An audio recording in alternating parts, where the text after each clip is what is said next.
Bonsoir, voici l'analyse technique du CAC 40 pour le 23 février en clôture. Alors aujourd'hui nous avons une toupie. Voilà, donc alors avant de commencer ça, on va parler des statistiques de demain. Donc les points clés, il y en a 3. À 8h, le PIB allemand. À 10h30, le PIB Grande-Bretagne. Et à 16h, on suivra attentivement les ventes de logements neufs aux USA. Voilà, maintenant revenons sur l'analyse technique. Donc, je vous parlais d'une toupie. Et une nouvelle fois, on est venu chercher donc MM7 et la fameuse droite ici, le trait là, que je vous avais tracé depuis longtemps, où on vient rebondir une nouvelle fois. Donc, on a clôturé au-dessus de MM7, on préserve tout ça et on finit au-dessus du cours de clôture. Voilà pourquoi, du cours d'ouverture, pardon. Voilà pourquoi donc le segment est vert. Voilà, donc alors on n'a pas touché au gap, on l'a effleuré, mais on ne l'a pas testé. Alors, comment jouer demain? Donc, alors on va afficher un petit peu plus de droite pour se donner un peu plus de repères. Alors, une bougie, c'est une tendance d'équilibre. Donc, les forces, aussi bien haussières que baissières, ont du mal à prendre l'avantage sur l'une sur l'autre. Voilà, donc ça c'est un peu embêtant parce que on pensait que ce mouvement-là donnerait le coup de grâce aux gens qui jouent la hausse, et puis ils sont encore là, et ils se défendent bien.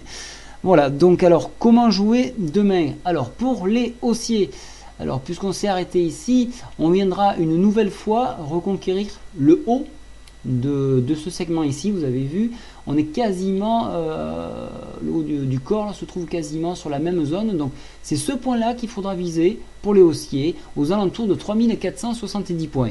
Voilà, ça c'est un point intéressant à atteindre pour les haussiers.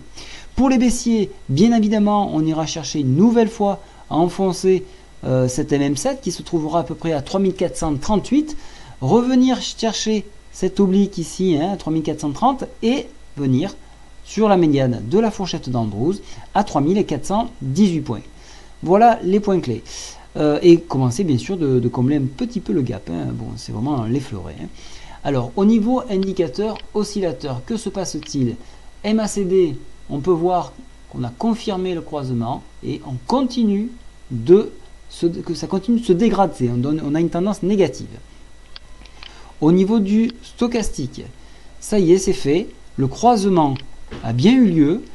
La tendance négative est confirmée. Le RSI, lui, 63, donc pas d'intérêt. Rock'n'roll, toujours positif, mais un indice qui est lent à réagir.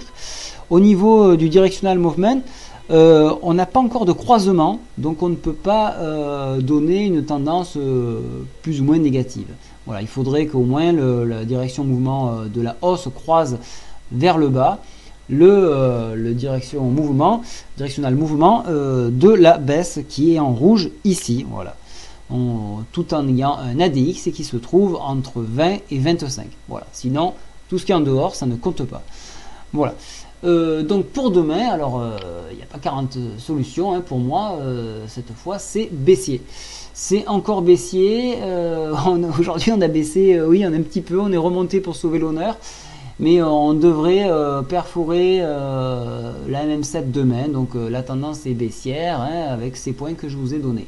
Voilà, pour ceux qui ont suivi le scalp, aujourd'hui on en a fait 5, 5 réussis. C'est très bien vu la journée qui finit à 0%, autant scalper. Ça a été une semaine entièrement dédiée au scalping, donc n'oubliez pas de vous inscrire et de me faire la demande pour bénéficier de ces scalps là. Voilà, je vous souhaite une très bonne soirée et je vous retrouve en newsletter ce soir. Au revoir.